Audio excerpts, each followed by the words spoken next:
정제하게 전라도에서 조선일보는 왜 좌로 갔는가? 문재인 정부 시절 대부분의 신문 방송이 작영화되었을 때 우리는 조선중앙통화, 조중동, 일보 등 전통적인 보수 매체에 대해 걱정하지 않을 수 없었다. 반드시 정권 차원의 회유와 압박이 있을 것을 예상했다. 조중동이 문재인 정권의 탄압으로부터 얼마나 버틸 수 있는지에 대한 우려는 그리 오래 가지 않았다. 조선일보의 전국민주노동조합 총연맹, 민주노총, 언론노조에서 좌파 한 명이 들어갔다는 소식이 있었다. 필자가 칼럼니스트로 활동을 시작한 것은 데일리안에서였다. 전국교직원노동조합, 전교조과 싸우면서 쓴 칼럼이 알려지면서 데일리안의 집필 권유를 받았다.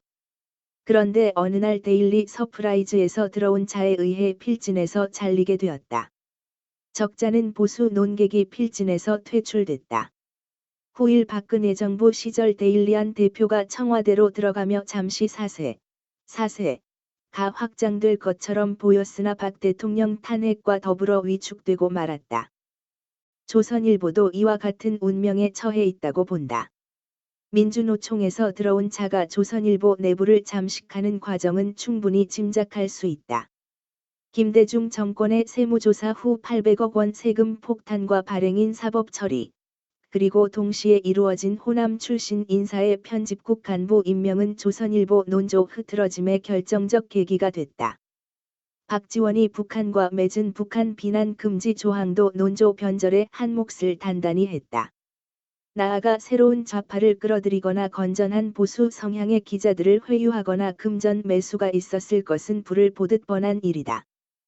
중앙일보와 동아일보도 비슷한 운명이었으리라 본다. 그리하여 오늘날 대부분의 독자인 보수를 배신하고 탄핵 광풍을 이끌고 있는 것이다. 이 정도 지경에 이르렀다면 그동안 북한과 중국은 물론 국내 좌파 세력의 조중동 논조 흐리기 작업이 오래도록 치밀하게 진행되어 왔음을 추정할 수 있다.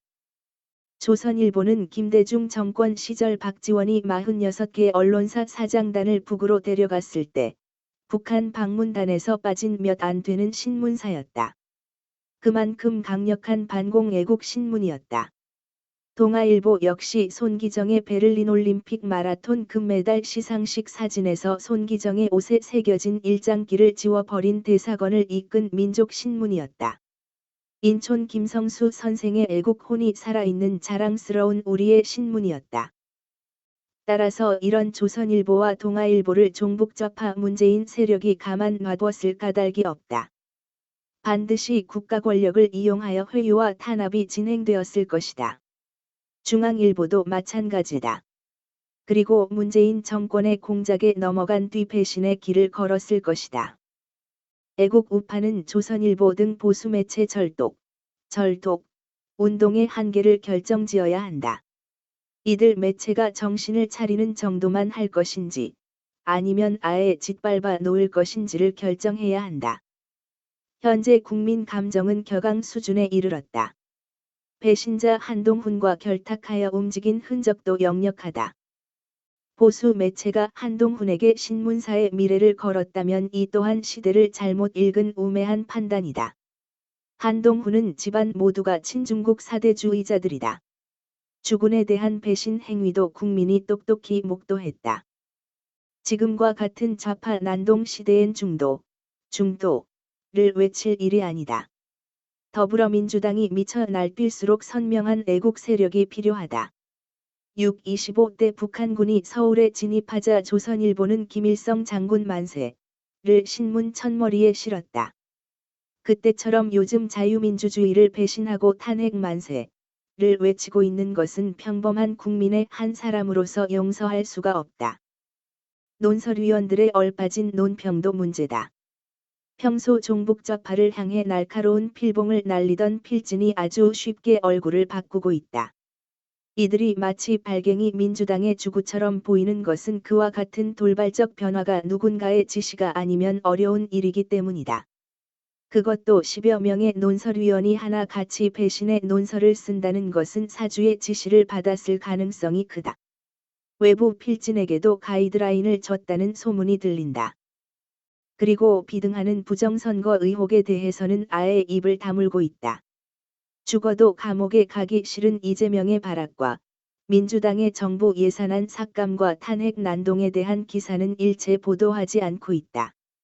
좌파 연예인들에 대한 미국 비자 발급 중지를 바라는 챌린지 운동도 광화문 집회에 참석한 거대한 군중의 물결도 외면하고 있다. 그러므로 조선일보의 범죄 혐의는 짙다. 후대는 이러한 조선일보의 행위에 대해 붉은 색깔을 읽고 있을 것이다. 그리하여 그들의 운명의 반역이란 종지부를 찍어줄 것이니 역사는 지성인으로 통하는 논설위원이라는 그 이름에 침을 뱉을 것이다. 어차피 배신자에 대한 처단은 국민의 몫이다. 조중동 절독 캠페인이 범국민운동으로 발전하고 있음이 이를 증명한다. 윤석열 대통령 지지율이 31%를 넘어가고 있는 지금 국민은 조중동이 제정신을 차리길 학수고대하고 있다. 나아가 발행인 편집인을 교체해 다시 독자의 사랑을 받는 신문으로 태어나든지 작영화된 내부 필진의 필봉을 걷든지 그나마 안에 남아있는 애국 세력이 양심선언을 하든지 좌든 우든 양단 간 결정을 내리길 채근하며 지켜보고 있다. 애국 세력의 전선이 낙동강까지 밀렸다면 인천 상륙작전을 통하여 북진을 구상해야 한다. 그러나 조선일보를 필두로 한 보수 매체들은 하나같이 발갱이 만세를 외치고 있다. 시대는 북한의 괴멸을 예고하고 있으니 자유민주 통일이야말로 작금의 시대정신이다. 그리하여 끝까지 보수 매체들이 대한민국의 미래를 오판하고 있다면 그 결과는 불을 보듯 빤하다. 그러므로 친중국 친북한 의혹이 있는 언론사 사주나 논설위원 등 간부들의 미국 입국 금지는 당연한 처사다. 다만 의식 있는 애국 기자들까지 퇴출시키면 목욕물 버리려다 아이까지 버리는 오류를 범할까 싶어 다만 그것이 걱정일 뿐이다. 정재학 시인 후원하기 하나은행 158-910019-39-39504 스카이데일리